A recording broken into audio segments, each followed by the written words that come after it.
Hi, my name's Dave Grohl. I play guitar and sing in Foo Fighters.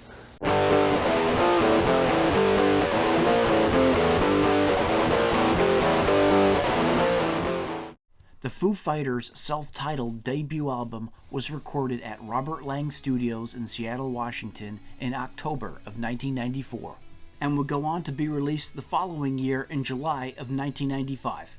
The album is perhaps best known for the fact that Dave Grohl played all of the instruments here. That's right, drums, guitar, vocals, and bass, Grohl did it all.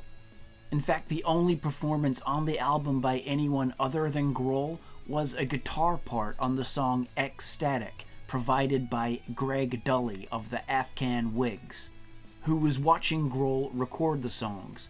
Grohl eventually asked him if he wanted to play and handed him a guitar. First of all, it wasn't intended to be an album. It was really just kind of, an experiment. But also, it was recorded at the time where I wasn't doing anything. Nirvana was over, and I wasn't really sure what I was going to do musically with the rest of my life. But I had always recorded songs by myself. Grohl and producer Barrett Jones completed the album over the course of 6 days in October of 1994. They would arrive in the morning at Robert Lang Studios, start production by noon, and do 3 songs a day. According to Grohl, during the recording process, he would run from room to room, still sweating and shaking from playing drums, and then pick up the guitar and put down a track, do the bass, maybe another guitar part, have a sip of coffee, and then go in and do the next song. Each song took about 45 minutes to be completed, and the compositions were recorded in the same order that became the album's track listing. Grohl was insecure about his singing and added effects to his voice in the song Floaty, and tried to enhance the performance through double track, and in fact stated that on the album the vocals are quadrupled. I think I have a really stupid voice. So every time I hear it in the monitors, I'm like, oh God. So now I'm used to that feeling like, well, it's so loud that nobody can really hear my voice anyway, So they're all dancing, so they must not be able to really hear my voice. But yeah, I'm getting a little more comfortable with it. After the death of friend and bandmate Kurt Cobain, Dave Grohl had considered on giving up on music altogether. But after a few months of just doing nothing and hiding away from the world after Kurt's death, Dave knew he had to get up and he had to get on with his life. After losing a member of your band, you don't ever want to play music again, but that will change, and you'll soon realize that music is the only thing that I really, really, really, really love to do. And so, for a few months I stopped, and then I just started feeling like, I gotta keep on, I have to do more, so that was it. Robert Lang Studios, where the album was recorded, was familiar to Grohl, because it was the place that Nirvana had recorded their final ever song, You Know You're Right. And I'd heard about this studio that was really funky because it was underground. It was like under this guy's house built into the side of the hill. So we went in there and recorded that last song that Nirvana had. So after the band was over, having made friends with the people at the studio, I thought well, maybe I'll just go down there and record some stuff rather than doing it in Barrett's basement, rather than doing it on an 8-track. I'll go I'll be really professional about it and go to this 24-track studio for 6 days.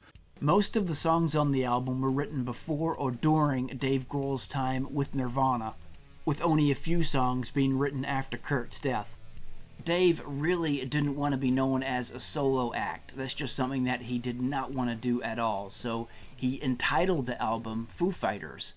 Even though it was just him, it would give the impression that it was a full-on band.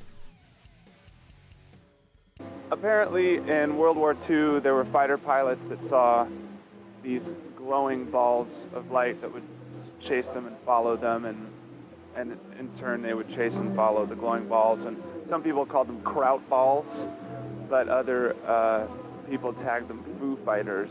Grohl had planned for a very low-key release of the album, with only 100 LP records being pressed after the sessions were finished. He also went to a cassette duplication lab in Seattle and created 100 cassette copies of a session and started handing them to friends for feedback. At one point, Grohl was invited by musician Tom Petty to join his band, The Heartbreakers.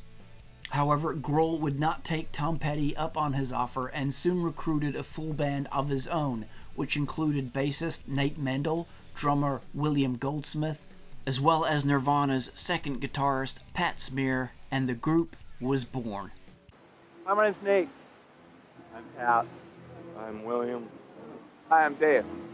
The album is 12 tracks of hard rock with songs like This Is a Call, I'll Stick Around, and Watershed, mixed in with some more steady rockers such as Big Me, For All the Cows, and Exhausted. The album debuted at number 23 on the Billboard 200 and sold 40,000 copies in its first week. It has since been certified platinum and gone on to sell over 2 million copies worldwide. 4 singles were released from the album: This Is a Call, I'll Stick Around, For All the Cows, and Big Me. Grohl stated that Big Me was an out-and-out love song to his then-wife Jennifer Youngblood, and he described it as his favorite track on the album. When I talked about it, carried on, reasons only knew, but it's you I fell into. And it was Jennifer Youngblood who took the photo for the album cover, which featured a Buck Rogers XZ-38 disintegrator pistol. Some considered the gun on the cover to be insensitive, considering that Kurt Cobain had only just recently died by shooting himself, but Grohl disregarded this as just a coincidence. Drummer William Goldsmith stated, "It was all pretty much based on the whole Foo Fighters thing, Roswell, the space stuff, an antique Buck Rogers ray gun. It's really a completely separate thing. Dave wasn't even conscious of that." So, the Foo Fighters' debut album. Well, it's an amazing album, especially considering Dave Grohl made the whole thing entirely on his own. So that is an amazing accomplishment in itself. And this is right up there for me in terms of one of my favorite Foo Fighters album. Not my absolute favorite, that's probably The Color and the Shape, but it's definitely in my top 3 or 4, no doubt about that, right up there. Great opening track with This Is a Call, big rock song with I'll Stick Around, cool music video for that one too, and a cool music video for the next song as well, one of the biggest hits and most well-known songs from the album, that's Big Me, a really cool tune. I remember when I first heard that song, I was just so hooked. It's just so catchy. I must have listened to it like 10 times in a row. Such a cool, catchy type song. Another great song with Alone and Easy Target. We move down to the song Floaty. Grohl uses some pretty cool effects on his vocals there. And Dave puts a really good acoustic opening on that song with the guitar there. Sounds really good. Weenie Beanie, just like a hard-out punk song. Now, there's a couple of real cool steady rockers on this album. There's a lot of hard-hitting songs too, but those steady rocking songs like this next one, Oh George, that's just a really, really cool song. Nice and mellow and just rocks along. And we go down to Watershed. That is another really cool, short, hard-out punk song. Dave's got a couple of those on this album, and they sound really great. And talking about those steady rockers, the album ends with the really good song Exhausted. Good title for an album closer too. Good song. And 2 of the songs on the album, Exhausted, the one I just mentioned, and Alone and Easy Target, they are 2 songs that Dave had actually shown to Kurt, and Kurt had shown some interest in doing something with. Never happened, of course, but I've got another video here on my channel covering that topic, so be sure to check that one out. But this is the debut, the one that started it all for the Foo Fighters. Dave Grohl just really reeling from the death of his bandmate and his good friend Kurt Cobain. And this is what he made, this is what he did to help overcome that terrible tragedy of Kurt dying. He knew it was music and music alone that was going to be the only thing that was going to pull him through that terrible tragedy. And this is where he came up with the Foo Fighters' debut album, one of their best, an awesome album.